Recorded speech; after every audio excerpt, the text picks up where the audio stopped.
Querigma, un mensaje a tu corazón, con el pastor Amílcar López.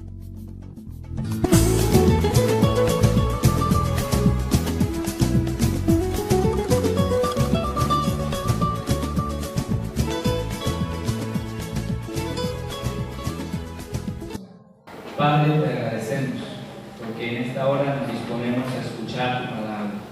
Que tu Espíritu Santo, Señor, pueda hablarnos el día de hoy, pueda hacernos comprender el mensaje de tu palabra y que también, Señor, podamos esto llevarlo a la práctica. Guíanos, Señor, en la exposición de tu palabra. En el nombre de Jesús oramos. Amén. Cuando examinamos nuestra vida, los conflictos o circunstancias que golpean nuestras vidas, podemos observar algo muy importante. Que cada uno de ellos nos va a revelar algo. Primero, quiénes somos y cómo es nuestra vida. Cualquier circunstancia que vivamos, siempre eso va a sacar algo de nosotros. ¿Quién eres tú? Y cómo vivimos la vida. Por eso el tema del día de hoy lo hemos titulado en forma de pregunta: ¿cómo es tu vida? ¿Cómo es nuestra vida? ¿Te has preguntado cómo vives tú la vida cristiana? Es una pregunta que podemos encontrar en estos versículos que el día de hoy vamos a estudiar. ¿Cómo es nuestra vida? ¿Cómo es la vida en Cristo? Encontramos en este capítulo, en los versículos 1 al 14, un cuadro comparativo que el apóstol Pablo hace en virtud de todo lo que él ha venido hablando desde el capítulo 1. Y él hace una comparación aquí entre lo que es vivir por fe y vivir bajo la ley o por nuestros esfuerzos. Entonces hace un cuadro comparativo aquí, el cual es muy evidente, muy claro para nosotros. Por eso el día de hoy, en este tema, vamos a observar 3 puntos, 3 aspectos importantes. Primero, ¿cómo es vivir bajo la ley? Segundo, ¿cómo es vivir por la fe? Y tercero, ¿cómo sostenerse en la verdad del Evangelio? Esos 3 puntos vamos a estudiarlos el día de hoy. Repito, ¿cómo vivir bajo la ley? ¿Cómo es vivir bajo la ley? ¿Cómo es vivir por la fe? Que es otro aspecto que debemos también preguntarnos y estudiar. ¿Y cómo nos sostenemos en la verdad del Evangelio? ¿Cómo nos sostenemos en la verdad del Evangelio? Vamos a partir de vivir bajo la ley. ¿Cómo es la vida de alguien que vive bajo la ley? Es una pregunta que hacemos al texto. ¿Cómo es alguien? ¿Cómo es esa persona que vive bajo la ley? ¿Cómo es? Y el apóstol Pablo expone en esta carta, haciendo una comparación entre aquellos que viven por la ley y aquellos que viven por la fe en Jesucristo. ¿Cómo son esas personas que viven por la ley? ¿Cómo es su vida? Y en primer lugar, hermanos, una persona que está viviendo bajo la ley cree que por la ley es salvo, cree que por el cumplimiento de la ley se salva.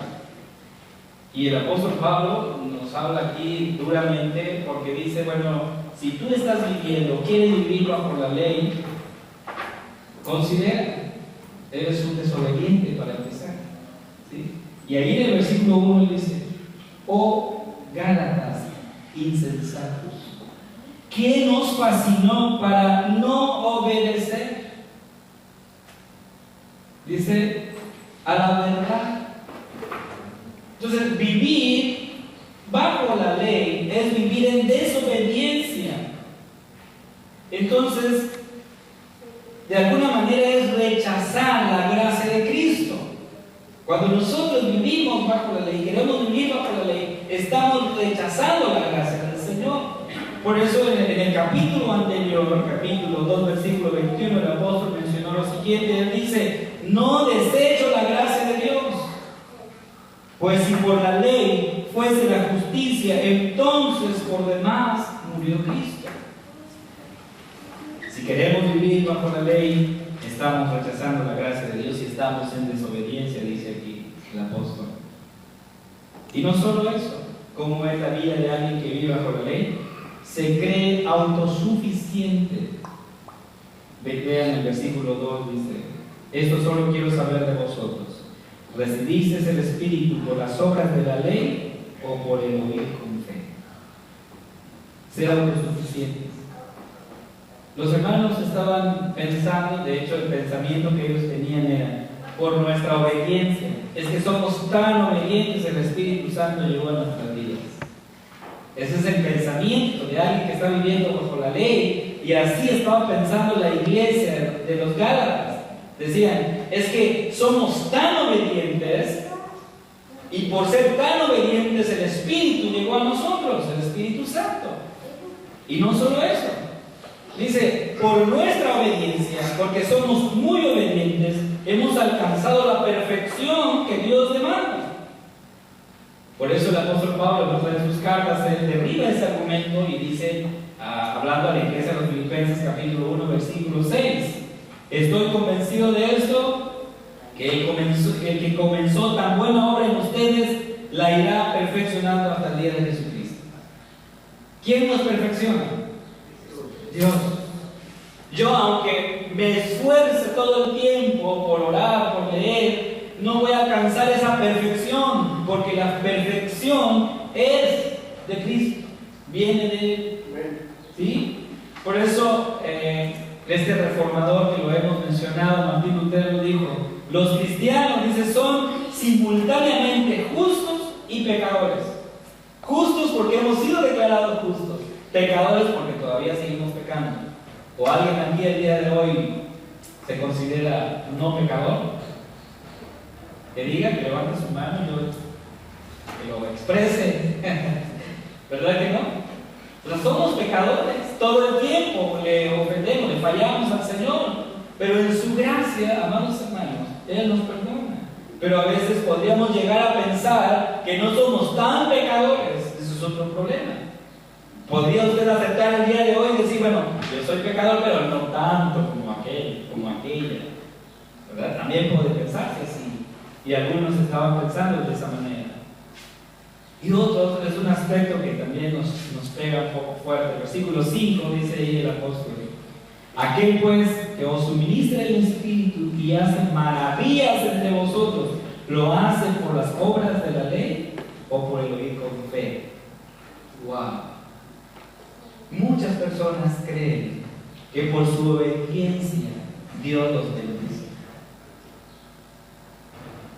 Muchos llegan a pensar así y dicen: bueno, es que yo soy tan obediente que el Señor me bendice, yo me porto bien. De hecho, hermanos, muchos predicadores escriben y predican sus sermones bajo estos principios, donde llaman a las personas a sembrar, a ser obedientes, porque eso trae como resultado bendición y sanidad. ¿Lo ha escuchado alguna vez? ¿Le es familiar eso? ¿En algún momento ha escuchado ese principio? Vengan, siembren, porque eso trae como consecuencia bendición. Cuando sabemos que el Señor nos bendice todo el tiempo. Por eso quiero que preguntes en este momento: ¿por qué nos bendice Dios? ¿Por qué crees tú que Dios nos está bendiciendo todo el tiempo? Segunda pregunta: ¿su bendición se basa en nuestro comportamiento? Es decir, Dios ve qué tan portados somos y en consecuencia nos bendice. Dios es movido con base a nuestra actitud, es decir, nuestras acciones. Y entendemos, hermanos, que Dios nos bendice porque en primer lugar sabemos que Él nos ama, ¿no? Tenemos la seguridad que Dios te ama a ti, me ama a mí, y por eso Él nos bendice. Y obviamente que no lo hace por las cosas que nosotros hacemos o dejamos de hacer. Él nos sigue bendiciendo, porque si así fuera, no recibiéramos ningún bien, amados hermanos, si pensáramos lo contrario, porque aún nuestra propia obediencia está manchada con nuestro pecado. Nuestra propia obediencia. Son como trapos de inmundicia, dicen nuestras obras, dice el profeta Isaías. Como trapo de inmundicia delante de Dios. Pero en Cristo es que somos bendecidos. Y eso es lo que el apóstol nos enseña aquí. Por lo tanto, muchos de la iglesia llegaron a pensar que porque ellos tenían fe, en su obediencia eran justificados. Y decían, bueno, yo soy obediente y el Señor por esa causa me justifica a mí. Soy justificado por Él. Dice el versículo 10, porque todos los que dependen de las obras de la ley están bajo maldición, pues escrito está, maldito todo aquel que no permaneciera en todas las cosas escritas en el libro de la ley. O sea, creerse que por nuestra obediencia somos justificados, dice el apóstol, estamos bajo maldición. Y tal vez nos resulte complicado entender esto que el apóstol está diciendo, pero lo vamos a poner en contexto más adelante para que no se preocupe y diga, bueno, ¿de qué está hablando el pastor el día de hoy? ¿Sí? Lo vamos a poner en contexto. Pero para ello vamos a hablar en el segundo punto. Ya vimos cómo es la vida de alguien que vive bajo la ley. En segundo lugar, cómo es la vida de alguien que vive por la fe en Cristo. Y el apóstol lo menciona. Él dice, en primer lugar, somos llamados hijos de Abraham. Versículo 7.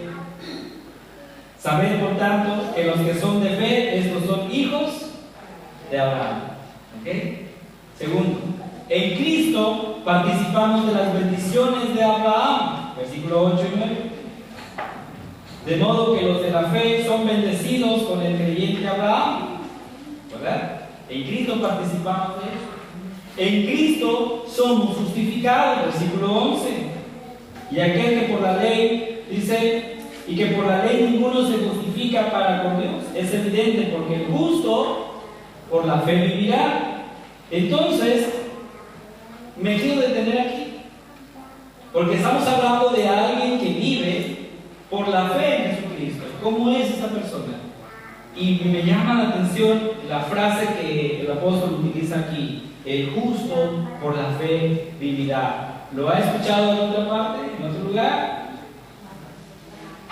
Pero tal vez lo hemos escuchado más de Pablo, ¿no?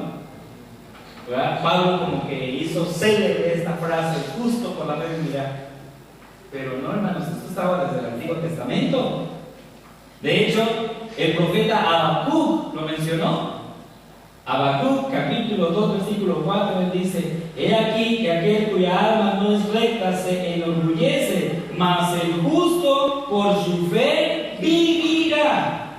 Lo dijo el profeta Habacuc muchos años atrás. El apóstol Pablo solamente recibió ese mensaje, pero Jesús habló de eso, hermanos. Pablo lo retoma en su carta a los romanos, en el versículo 17, capítulo 1, versículo 17. Él dice: porque en el Evangelio la justicia de Dios se revela por fe y para fe, como está escrito, mas el justo por la fe vivirá. Ahora usted va a entender esta frase, como está escrito. ¿Quién lo escribió? El profeta Habacuc. Y por eso Pablo dice aquí, como está escrito. Es decir, esta frase, el justo por la fe vivirá, no es de Pablo. Él nada más lo repite aquí, lo recuerda. Y en su carta a los hebreos, el escritor de Hebreos se vuelve a mencionar esta misma frase. En el capítulo 10, versículo 38, dice: mas el justo vivirá por fe, y si retrocediere no agradará a mi alma. Alabado sea el Señor por él. Porque el Evangelio, hermanos, que predicó el profeta Habacuc es el mismo que predicó nuestro Señor Jesucristo. Es el mismo que el apóstol Pablo recibió, y es el mismo que siguieron predicando los hombres y mujeres que Dios levantó en la historia, que Dios ha levantado en la historia. Y uno de ellos que hizo aún más célebre esta frase ya en algún momento de la historia fue Martín Lutero, ¿sí? Un principio que él entendió y predicó. Hermanos, vivir por fe es creer que Cristo recibió la maldición que yo debía de haber recibido. Eso es vivir por fe, es creer eso, hermanos. Que Cristo recibió la maldición que yo había de haber recibido. Que Cristo fue tratado como pecador. Eso es vivir por fe. Creer que Cristo fue tratado como un pecador por mi culpa. No por su culpa, sino por mi culpa. Dice el versículo 13: Cristo nos redimió de la maldición de la ley, hecho por nosotros maldición, porque está escrito: maldito todo el que es colgado en un madero. Cristo recibe la maldición. Y por eso el apóstol Pablo en su carta a los Corintios menciona esto en el versículo 21. 2 Corintios 5:21. Al que no conoció pecado, por nosotros lo hizo pecado, para que nosotros fuésemos hechos justicia de Dios en él. En otras palabras, lo que el apóstol está diciendo: Cristo fue tratado como un pecador, no siendo pecador. Entonces, amados hermanos, en Cristo recibimos la promesa del Espíritu Santo. Y ahí en el versículo 14 el apóstol lo menciona: para que en Cristo Jesús la bendición de Abraham alcanzase a los gentiles, a fin de que por la fe recibiésemos la promesa del Espíritu. En Cristo recibimos eso. No creer esto, hermanos, es vivir bajo la ley, y es vivir en desobediencia al Evangelio. Por ello el apóstol en el capítulo 1, versículo 21, dice: yo no desecho la gracia de Dios. Creer en el Evangelio no solo es estar de acuerdo con las afirmaciones de que Cristo resucitó, de que Cristo murió, de que Cristo derramó su sangre, sino es dejar de alcanzar la salvación por medio de cumplir la ley. Pero usted me dirá: bueno, yo no estoy viviendo bajo la ley porque yo realmente sí creo en la obra de Cristo. Yo espero ver que eso sea así. Y una evidencia de que estás viviendo bajo la ley, he escuchado de muchas personas que dicen: estoy esforzándome para alcanzar la salvación, para no quedarme a medio camino. Yo por eso me estoy esforzando todo el día. Y espero que lo pienses así. Empezamos a vivir la vida creyendo que el Evangelio es una serie de reglas. Una serie de reglas que tienes que cumplir y en consecuencia obtienes la salvación. Es decir, cumple con tu ofrenda, cumple con tu diezmo, ven todos los domingos a la iglesia, haz esto, haz aquello, y resultado es salvo y aceptado por Dios. Con eso no estoy diciendo que no lo hagas, pero eso es respuesta a lo que Dios está haciendo en tu vida, ¿sí? Pero no es por mis esfuerzos, ¿sí?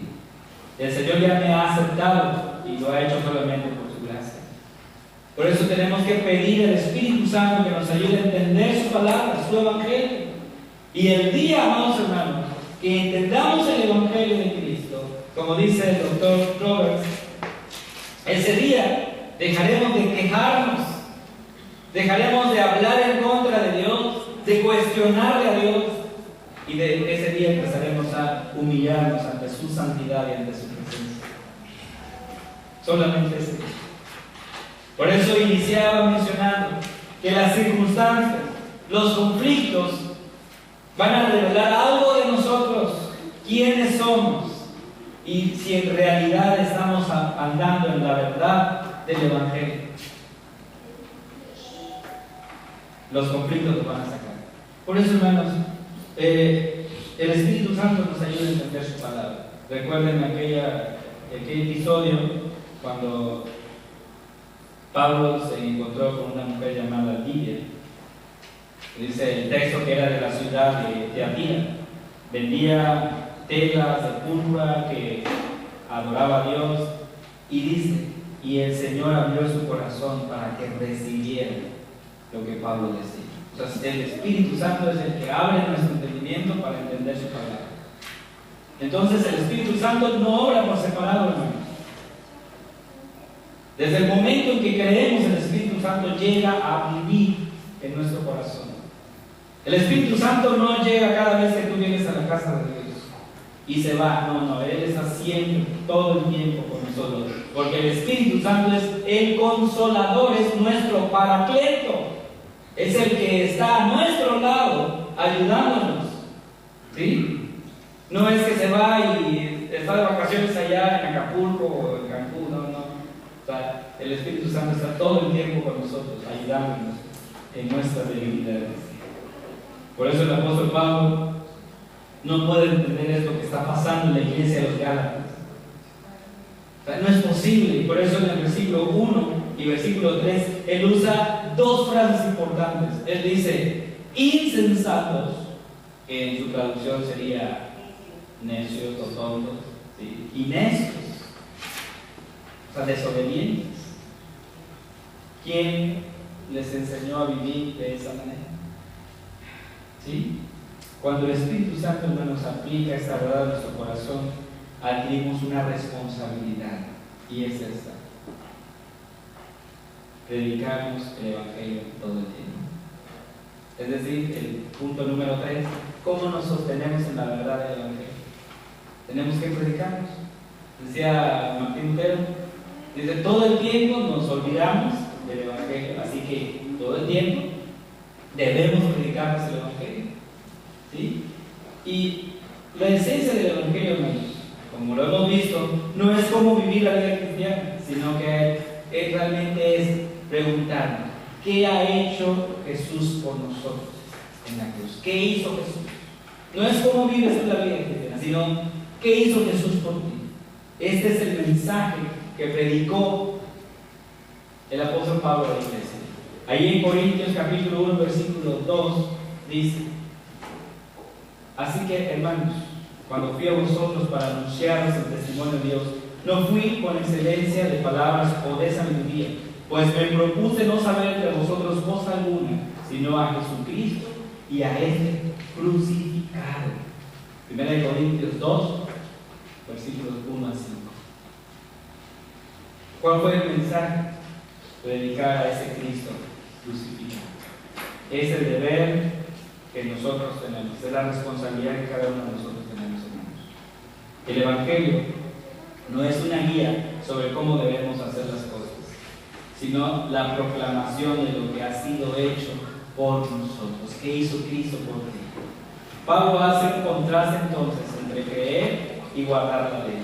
Y de hecho, la palabra fe, al estar estudiando este capítulo, te encuentro que tiene 16 veces se repite la palabra fe en este capítulo. 16 veces. Esto indica, hermanos, la importancia del tema, el objetivo que el apóstol tenía para la iglesia. Por eso el apóstol dice, no solamente somos justificados por el Evangelio, sino que de principio a fin, el Evangelio de la gracia sigue obrando en nuestras vidas, en todas las áreas donde Dios nos ha puesto. En otras palabras, podemos decir, no podemos dejar atrás la gracia. De principio a fin, el Señor nos ha salvado y nos sigue salvando de nosotros mismos. Por eso, hermanos, quiero ir terminando. Hemos visto tres cosas muy importantes.